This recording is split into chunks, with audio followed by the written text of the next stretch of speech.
Odd coincidences abound. Near England's coast, a submarine is rammed by an incredibly ancient boat. Near Liverpool, a man is found who speaks in a bizarre, unknown language. And near Ghent, a Belgian and a German are studying in a mysterious castle from the Middle Ages. It's 1940, and Indiana Jones is on the run from a Nazi henchman and a young Belgian resistance fighter, until he discovers that these strange occurrences are all related to the sword Excalibur, the legendary sword of Arthur Pendragon, fabled King of Britain.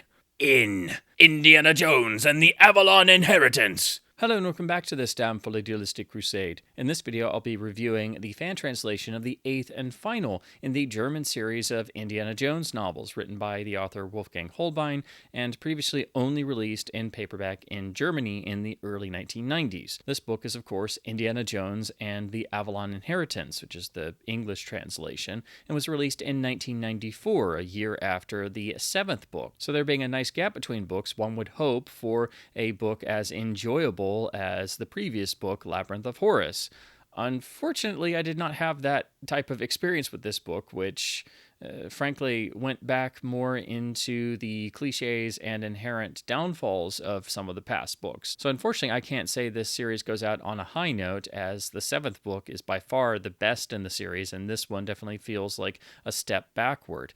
It still has, some good action set pieces, a good handling of Indy's character, the tone and spirit of the films is here, and it's enjoyable enough, but there are a number of baffling elements and unfortunately a bit of a slog factor, particularly in the second act, which does feel quite extended, and there's a lot of journeying and trying to get to a specific location without there being necessarily the most information about the whys of the plot and where exactly we're going with all of this. A lot of things are very much saved to the very end, and the climax, once again, as I've discussed in some of the previous books in this series, does feel quite rushed. There are also some really out there elements that leave the reader scratching their head, and some that really stretch credibility, and others that are either never really explained why this is being done, and others that feel completely out of left field and just shoved in. Some of these will potentially infuriate indie fans or just seem as a bit silly or stupid, but this definitely is one of the books of these 8 that has quite a number of out there elements. So this one certainly has a lot of the inherent shortcomings to it that I've discussed in talking about the other books in the series. And interestingly, it also moves back a year in the timeline. Labyrinth of Horus was set around 1941. This book, Avalon Inheritance, is set in 1940, so it's still a World War II indie story, but interestingly, it's jumped back a year in the sort of character chronology. To talk about the plot briefly, we have the typical sort of opening sequence to get the reader's interest, and as usual, it does not feature Indiana Jones. It does take a minute to realize what is going on. We have a German U-boat that's surfacing off the coast of England to have a clandestine meeting with an undercover German operative. Before they're able to do this, essentially they're rammed by an ancient ship, and then one of the fellows of the 2 on board this vessel that's essentially an ancient rowboat of sorts that's come out of nowhere, starts attacking men on the U-boat with a sword, and then we kind of go from there. We then immediately cut to Indiana Jones back at his college, where he is with a Professor Higgins, a visiting lecturer who is a new friend of his, an elderly gentleman who is an expert in ancient languages. Professor Higgins gets a sudden telegram that he's wanted to go back to the UK because the British government has a strange fellow who suddenly appeared wandering around Liverpool speaking a language that no one can understand.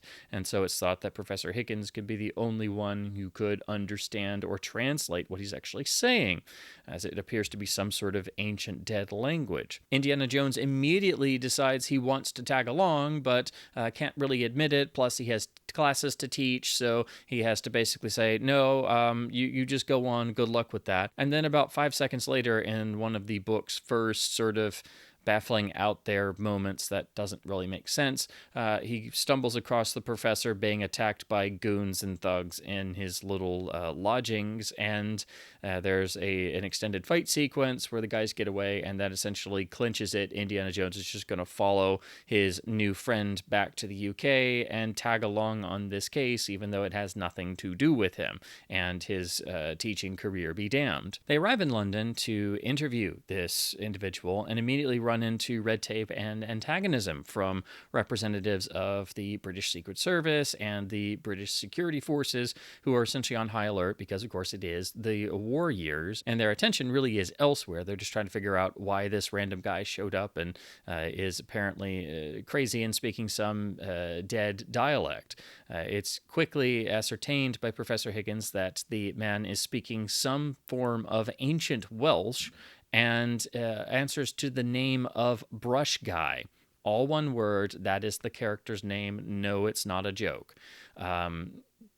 That really threw me reading this book because that was just such an odd-seeming name. After talking to Brush Guy, Professor Higgins is able to ascertain that he is seemingly from a completely different time and is thus terrified by the world he finds himself in, and then further decides that he seems to be the essentially squire or follower of Sir Lancelot, and that it is Sir Lancelot who was the fellow from the opening who attacked a German U-boat crew with a sword and was then captured by them after killing a bunch of guys with a sword.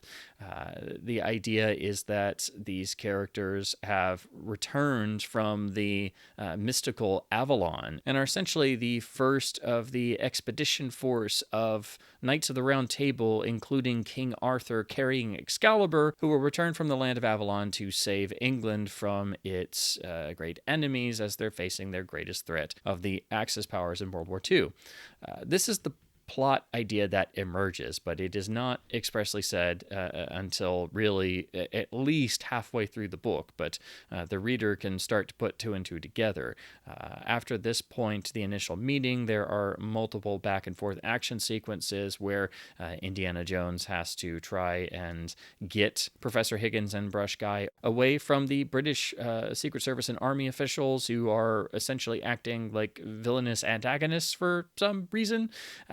And then we are intercutting with other sequences that are taking place in Belgium as young members of the resistance are trying to figure out what's going on at a secret German construction site, essentially, on an old rock quarry, where they discover, for some unknown reason that is not ever really explained, the Germans have very quickly and hastily started building, or actually constructed, a replica of a medieval castle complete with sort of small town area around it. And when they get up close to it, they find that it's more like a film set, in that it's obviously fake, and once you get close to it, you can see sort of behind the scenes, but it's as if it's designed to sort of mimic a medieval castle to the point of perhaps fooling someone.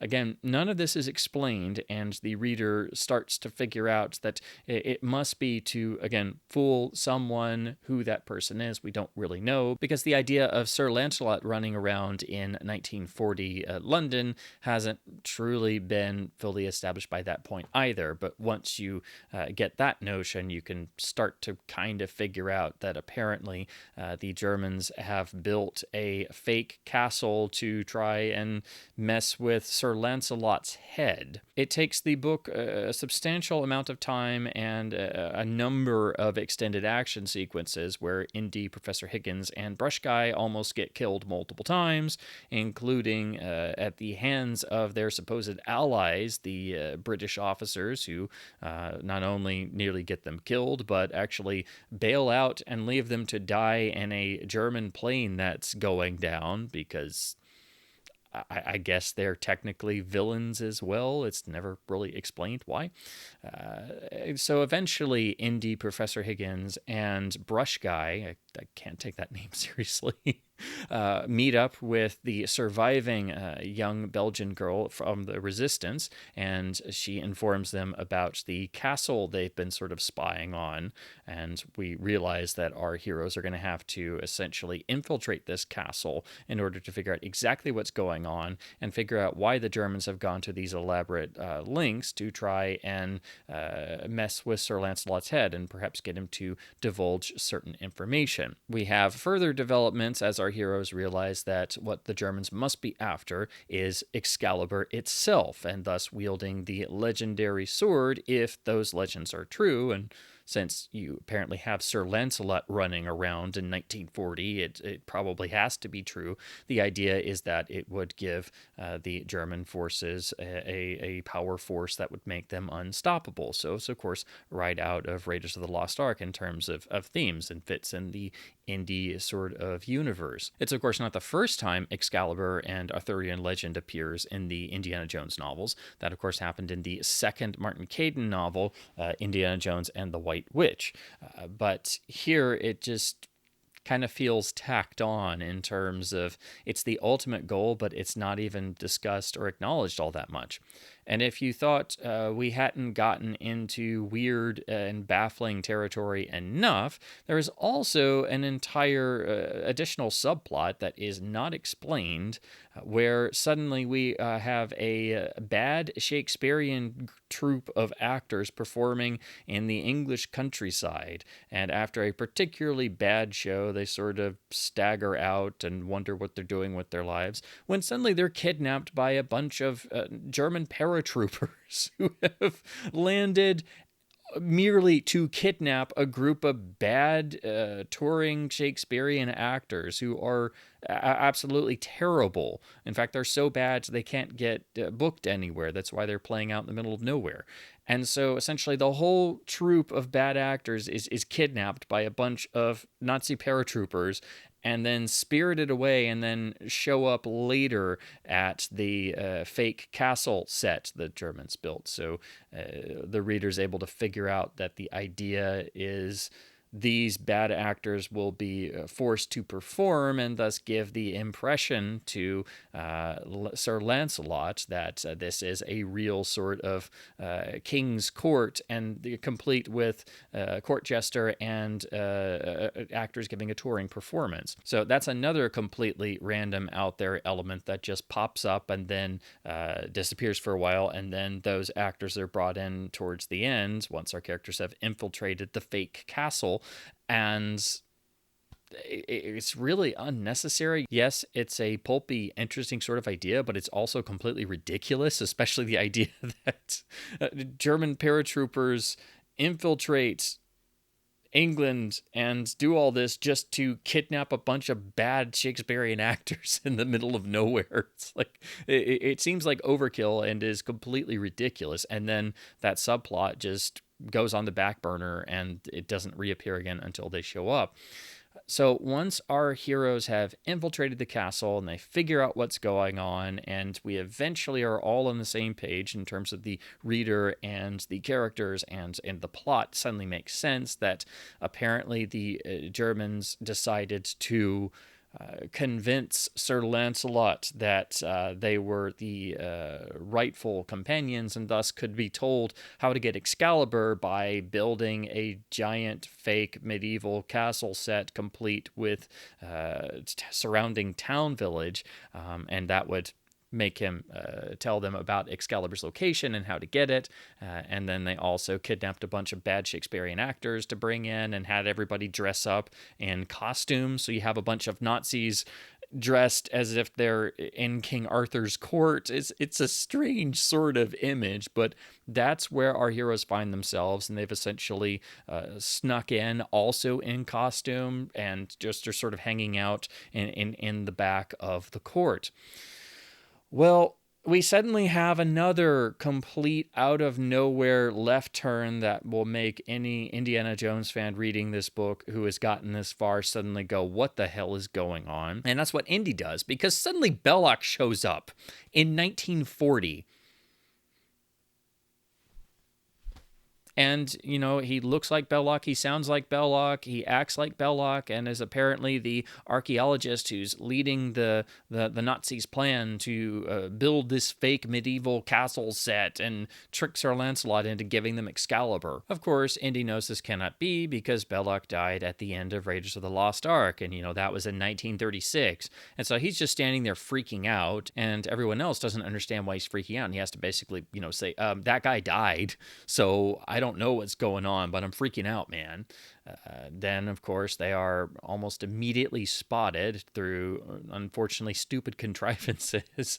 And this suddenly leads into essentially a big fight in the king's court in the fake medieval castle, with Belloc just screaming that he's going to kill Indiana Jones, and it's unfortunately quite underwhelming, and this is actually the real sort of climactic battle of the book.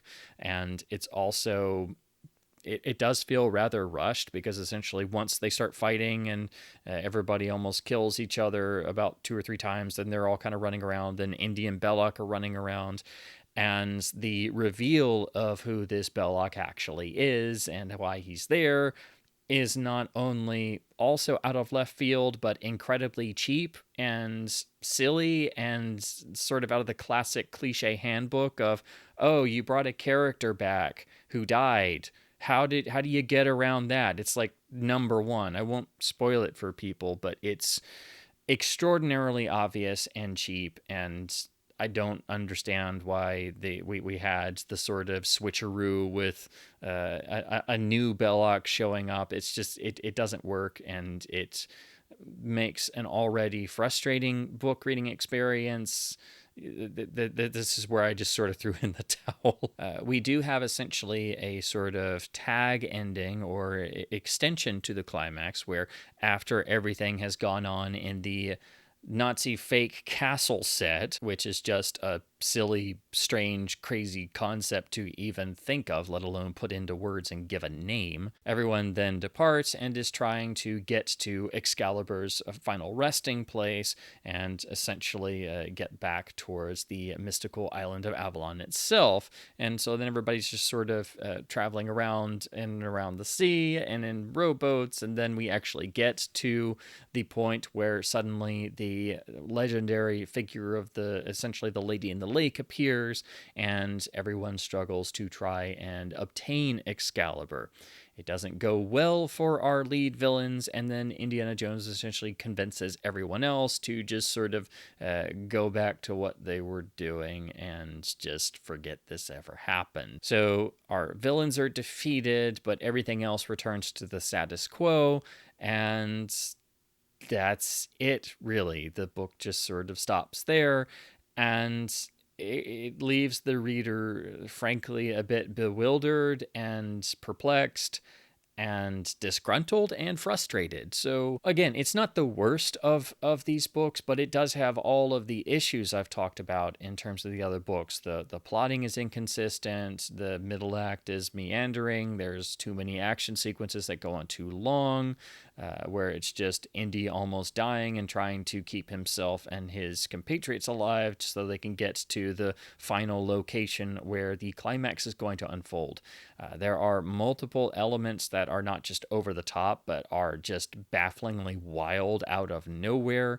Again, just the idea of the Nazi fake medieval castle set that they built in its entirety, and their plan of kidnapping bad English Shakespearean actors in the middle of nowhere to bring them in and dress up all their Nazi officers and soldiers in medieval costumes to trick Sir Lancelot into telling them where Excalibur is, and having not Belloc who is Belloc who isn't Belloc. Yeah, it just doesn't work, really. There are some good set pieces, though. Again, the action is good, and it's also a sign of things actually happening, as the dialogue scenes have a tendency to sort of bog down, and it does mean you have to really focus and pay attention in order to not only get through the book, but to sort of figure out what all is going on.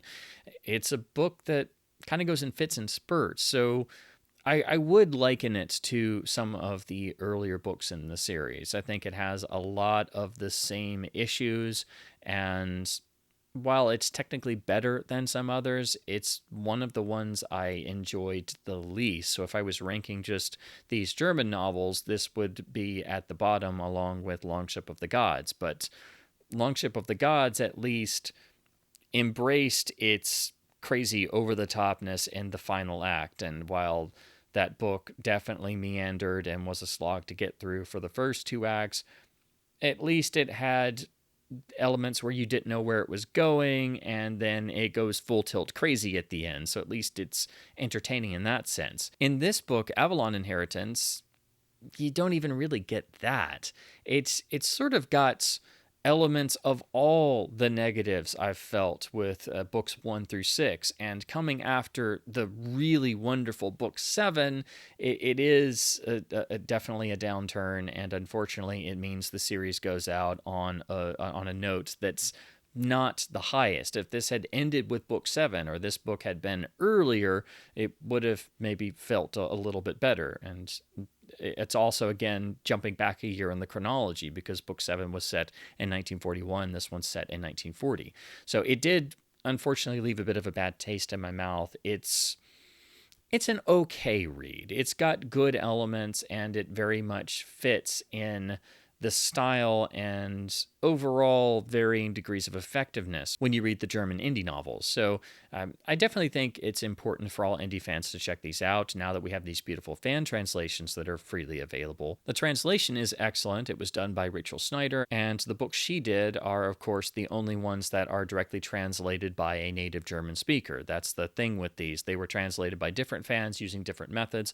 All of them are good, but the Schneider translated ones typically are the best in terms of having the full nuance of the language and not running into a few little I guess you'd say hiccups here and there, just a few little bits where the word choice might be a little weird, or just one or two phrases are just a little off key, but you can very easily figure out what it's supposed to be. But that's to be expected in any sort of fan translation. But I like to make that distinction, since each of the books was translated by different fans in different ways, but all of them are great translations. The cover art for the original Goldman paperback is, of course, in the same style, with a rendering of Harrison Ford as Indy, with the location from the story in the background, and then a sort of basic color. Here it's, of course, the castle at night. It's a solid cover, but it's also very plain. The rendering of Ford is good in terms of the likeness, but we just have a sort of basic looking castle. And I have to admit, the sort of plain and almost factor of dullness that creeps into this cover is actually very suggestive of the book within. It doesn't suggest the sort of wild, silly aspects this book has, but it, I think, gives you some of the feeling even going in. There was a new cover generated for the translation when it was first published by Indy magazine.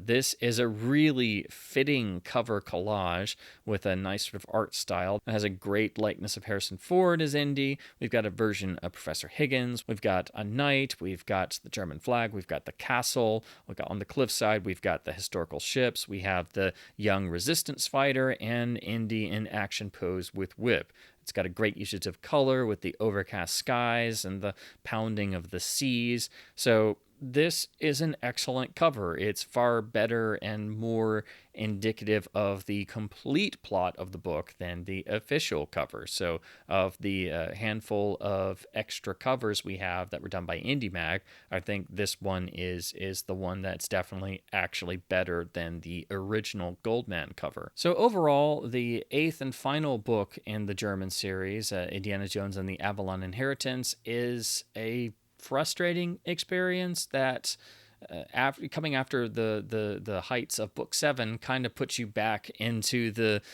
sort of mixed bag effect of the first 6 books, where your mileage will definitely vary which books you prefer and which are more enjoyable as a reading experience. It's still a fun read. It still has good moments, good action set pieces, nice bits of humor, and moments of pure wild over-the-topness. But it's also got more frankly dumb aspects and moments that not only strain credibility but also the reader's patience. And then when you get towards the end and Belloc shows up, and that's the moment where it just completely went off the deep end for me. And that's saying something after a fake Nazi medieval castle built on a rock quarry that's actually a set to trick Sir Lancelot into telling them where Excalibur is. And again, none of this is expressly fully developed. The reader has to do a lot of the heavy lifting in terms of figuring out each plot element and then tying it together in their heads as they're reading along. And then the silliness of the Nazi paratroopers kidnapping bad Shakespearean actors in like the Scottish countryside. Oh man, that one's just wild and wacky enough that I could go along with that. Plus, Nazi fake castle and Sir Lancelot attacking a U-boat crew with a sword after just appearing because he just got I guess a phone call at Avalon that England was in trouble. So yeah, it's of course playing around with historical legends in a pulpy sense. So I don't actually have an issue with the plot itself in terms of the idea, the central idea of historical figures of legend coming from Avalon to save England and fight Nazis, and then the Nazis figuring out that maybe they could get their hands on Excalibur, and it becoming a race to try and obtain Excalibur for either the Allies or the Axis powers. That's great, fine, no problems there. It's just not really well developed, and so much wacky stuff happens that it's just not a very effective book. And then we end by essentially going back to the status quo, and so the book kind of goes out on a whimper instead of a bang, like you expect from an Indy action story. It's not technically the worst of the German novels, but I have to admit it's probably my least favorite. As much as I had issues with Longship of the Gods, at least when that went full tilt crazy at the end, it went for it, and it had some different elements it was playing around with. This book definitely felt like it was sort of pulling from different pieces of all the previous 7 books, and after reading the excellent book 7, Labyrinth of Horus, this one felt like it was moving backwards. It was taking steps backward, and so it's like it was an example of, you were doing so well. Why did you revert back to some of the issues of the past books? I don't know if it was just because the author was sort of getting tired of writing these, or maybe wanting to move on to other things, or not feeling the same level of inspiration. But it's just not as good as some of the other books, and certainly a disappointment after the previous book being so good and being easily the best of the series. So it's unfortunately a mixed bag. Avalon Inheritance will entertain indie fans to a certain degree, but if you get frustrated with plot contrivances, silly plot contrivances, meandering plot that doesn't have the best structure, and then really goofy, silly things showing up that feel out of left field and things not being tied together, then you're really gonna have a tough time getting through this. So in the overall world of Indiana Jones literature, it's still obviously better than the Martin Caidin novels, but that's not saying much. Every indie novel is better than the Martin Caidin novels. But if I was doing a ranking with the German novels included, which I now really want to do, this one would definitely go really, really low down on the list. Again, while it's technically not the worst of the German books, it's arguably my least favorite of them. It was a real chore to get through this once I finally realized this book didn't seem to really know where it was going. And then when Belloc showed up, that was the moment where I was just really... I mean, I didn't fully check out, but that was the moment that sort of made me go, okay, I'm just going to finish this. This is, I don't know where this is going, and this is the point of no return for me. And sure enough, it didn't go to a great place in terms of ending and doing something with Belloc showing up 4 years after he died. It was Yeah, that was the point of no return for me. So overall, those are my thoughts on the 8th and final book of the Wolfgang Holbein German Indiana Jones series, Indiana Jones and the Avalon Inheritance. Again, this is a wonderful fan translation that is freely available. I will have links in the description below so you can read it for yourself. And I really would encourage you to check out all 8 books and read them in order, as there are slight linkages and callbacks. So it helps if you're going to read one, you might as well read them all now that we have the opportunity to actually read these, as before this point it was pretty much impossible unless you tracked down the rare original paperback and could actually read German. It's still an interesting sort of fun experience to read this book, but I would definitely say just know what you're in for going in. While I certainly didn't enjoy this one as much as others in the series, other fans' mileage may vary. Again, that's the best way to describe these books, that different fans will find different things to latch onto and enjoy, and overall the experience of reading all 8 is fun. But if you were to read them, I would say definitely read them in order. And if you're only going to read just one, definitely check out book 7, Labyrinth of Horus, which is the best in the series. I just wish this book, Avalon Inheritance, was at the same level or up to the same standard as Labyrinth of Horus, as that way the series could have gone out on a real high note. As it is, it goes out on a average to sort of wacky out there note. So that kind of sums up most Indiana Jones literature, because most indie books are kind of like that. As I've talked about in virtually all these reviews so far, it's very rare to have an indie book that's truly completely satisfying 100% all the way through. That's typically only found in the Max McCoy books, the best of the Rob McGregor stories, and I would also throw in Labyrinth of Horus as well, as that's the best of the German books and the one that most closely approaches the sort of best of indie literature. So as always, I hope my babblings about the printed world of our favorite archaeologist hero has been at least somewhat fun and informative. Again, I'll have links in the description below so you can check out these wonderful fan translations yourself. They are freely available and have been done entirely as a labor of love, so it's definitely worth your time to check these out, as before this point it was practically impossible to be able to read these. I myself never thought I'd get to check out the German adventures, and now I'm very glad I did, because even though there's books that you may not like or like as much, it's still a fun, interesting experience, and you're getting brand new to you Indiana Jones adventures that all are still better than the modern films have been. So as always, definitely keep supporting incredible fan efforts such as these, and keep supporting your local independent bookstores by trying to pick up some indie books for your collection. So keep reading, keep cracking the whip, and as always, thank you ever so much for watching.